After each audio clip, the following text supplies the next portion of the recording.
Hello everyone, very good morning all of you. कैसे हो? I hope सब बढ़िया होंगे, मस्त होंगे।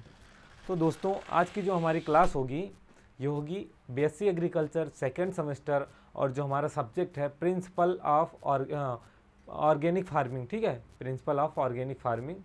और आज का जो हमारा टॉपिक है, आज हम उस टॉपिक पे बात कर रहे हैं biological method of weed control. Weed का कंट्रोल, बायोलॉजिकल मेथड यानी कि खरपतवार नियंत्रण की जैविक विधियां। आज हम इस पे चर्चा करेंगे। ये आज की हमारी क्लास थोड़ी सी छोटी होगी दोस्तों, लेकिन आज का जो हमारा टॉपिक होगा ये सिर्फ हम आज बात करेंगे तो खरपतवार नियंत्रण पे, वो भी जैविक विधि पे।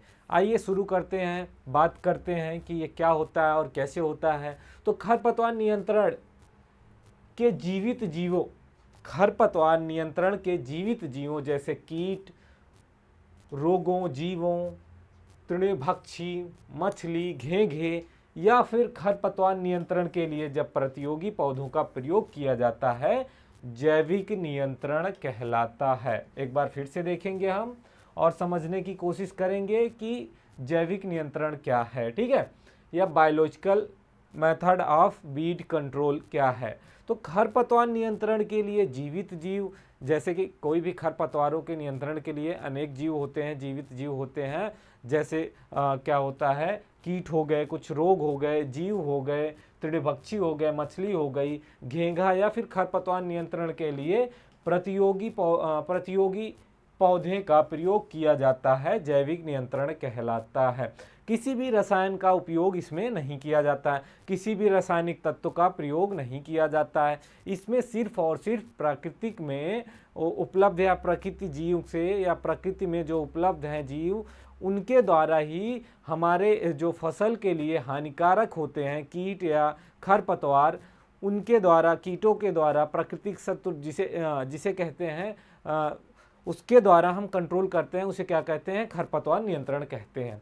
जैविक संसाधनों का प्रयोग करने में निम्नलिखित मूलभूत सिद्धांतों को ध्यान रखना चाहिए। अगर हम जैविक सिद्धांत या फिर जैविक साधनों का उपयोग कर रहे हैं खरपतवार नियंत्रण के लिए, ठीक है, अगर हम खरपतवार नियंत्रण के लिए जैविक संसाधनों का उपयोग कर रहे हैं, जैविक संसाधन और प्रकृति में उपलब्ध संसाधन जैसे जीव हो गए, कीट हो गए, घेंघा हो गया, मछली हो गई, या फिर कुछ ऐसे पौधे जिनके द्वारा जो है दूसरे खरपतवार हानिकारक पौधों को पे रोकथाम लगाई जा सके उनके द्वारा। ठीक है, तो कैसे करनी चाहिए, क्या साधन होते हैं? तो हमें ऐसे कीट को छांटना चाहिए जिनके विशेष रूप से उस स्थान पर शत्रु कीट ना मिलते हो। हमें ऐसे कीट का चुनाव करना चाहिए कि उस कीट के शत्रु कीट वहां पे ना हो, ताकि वह कीट जो है हमारे फसल के लिए नुकसानदायक जो खरपतवार हैं, कीट हैं, उनसे हमारी फसलों की रक्षा कर सके।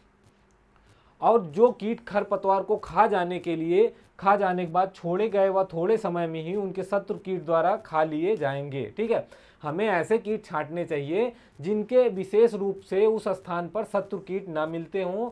यदि यह सिद्धांत पूर्णतः ध्यान में रखा गया हो तो जो कीट खरपतवार को खा जाने के लिए छोड़े गए, वे थोड़े समय में ही उनके शत्रु कीट द्वारा खा लिए जाएंगे।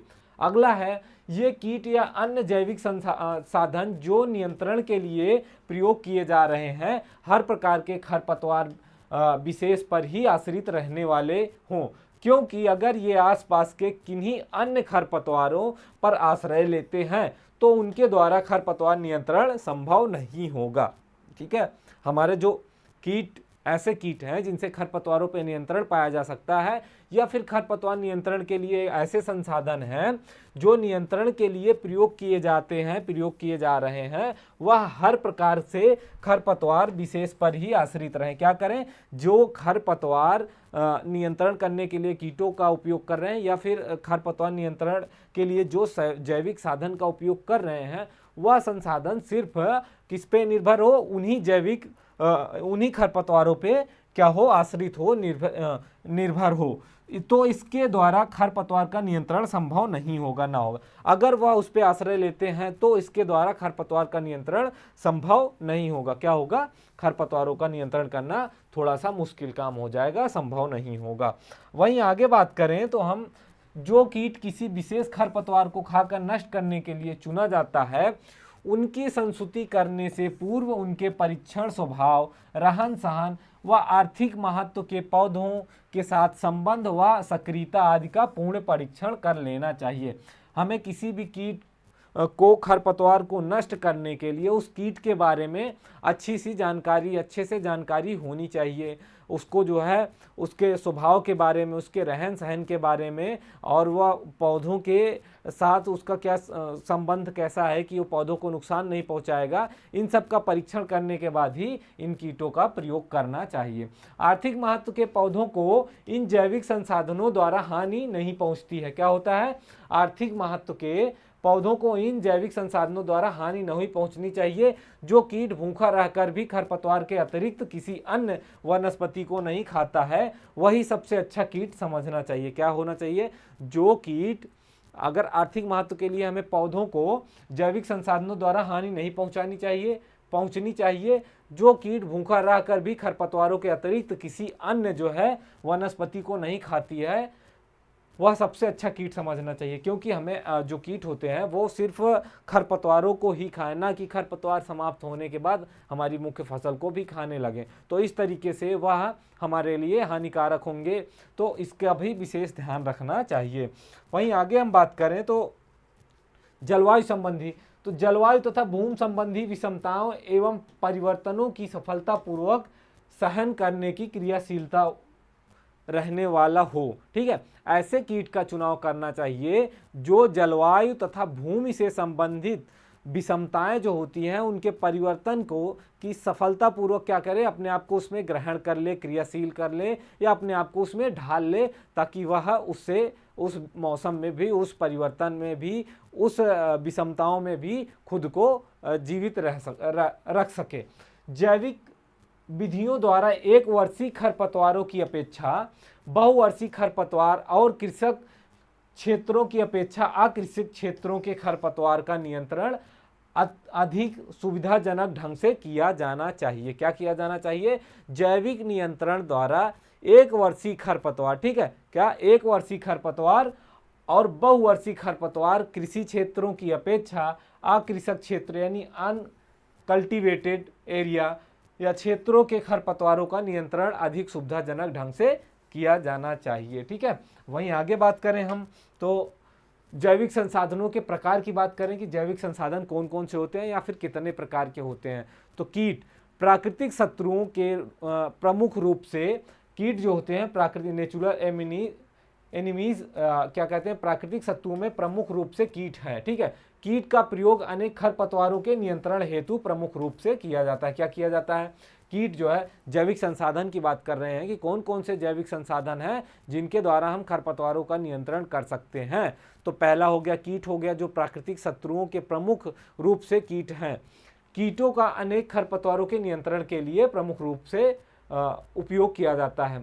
कीट पतंगे खरपतवारों को नष्ट करने में मुख्यतः क्या है? डिप्टेरा, कैल्यूप्टेरा, हेमिप्टेरा, लेप्टिप्टेरा, एग्रोमाइजा,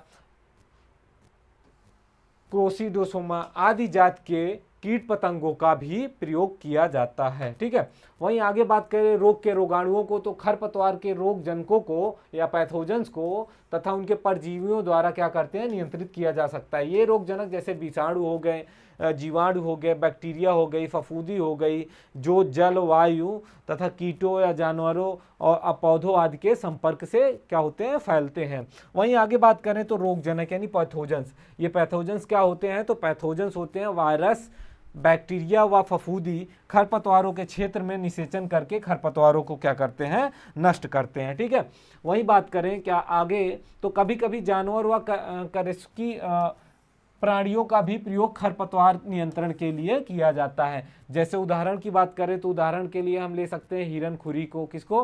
हिरनखुरी को।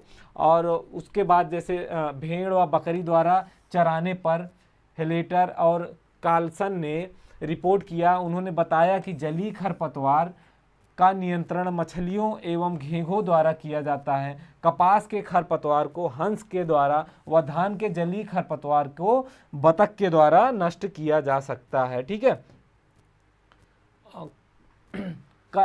कशेरुकी प्राणी, कुछ कशेरुकी प्राणियों की खरपतवार नियंत्रण में महत्वपूर्ण भूमिका होती है। ठीक है, कुछ ऐसे कशेरुकी प्राणी होते हैं जिनकी महत्वपूर्ण भूमिका जो निभाते हैं खरपतवारों के नियंत्रण में। वहीं प्रतियोगी पौधों की बात करें या फिर कॉम्पिटिटिव प्लांट की, तो अनेक प्रतियोगी वनस्पतियां क्या होती हैं, वो वनस्पति खरपतवारों को नष्ट करने के काम में आती हैं। क्या होती हैं, अनेक ऐसी प्रतियोगी पौधे, अनेक ऐसी वनस्पतियां होती हैं जो खरपतवारों को नष्ट करने में काम में आती है। जैसे कि पौधों के परजीवी या पैरासाइट, जिसे भी पैरासाइट किसे कहते हैं, का प्रयोग भी खरपतवार के नियंत्रण के लिए क्या किया जाता है, नियंत्रण के लिए किया जाता है। कीटों और रोगजनकों के कारण खरपतवारों में पौधे में बीज उत्पादन प्रायः बंद हो जाता है। कीट सूक्ष्म जीव पौधों की पत्तियों को प्रभावित कर प्रकाश संश्लेषण की क्रिया को कम कर देता है और अंत में पूर्णतः रोक देता है। अतः पौधों को जीवन चलाने के लिए कार्बोहाइड्रेट नहीं मिल पाती। क्या होता है, पौधों को जीवित रहने के लिए फिर अपने हिसाब से उसको कार्बोहाइड्रेट की मात्रा नहीं मिल पाती है। खरपतवार नियंत्रण की जैविक विधियों के लाभ।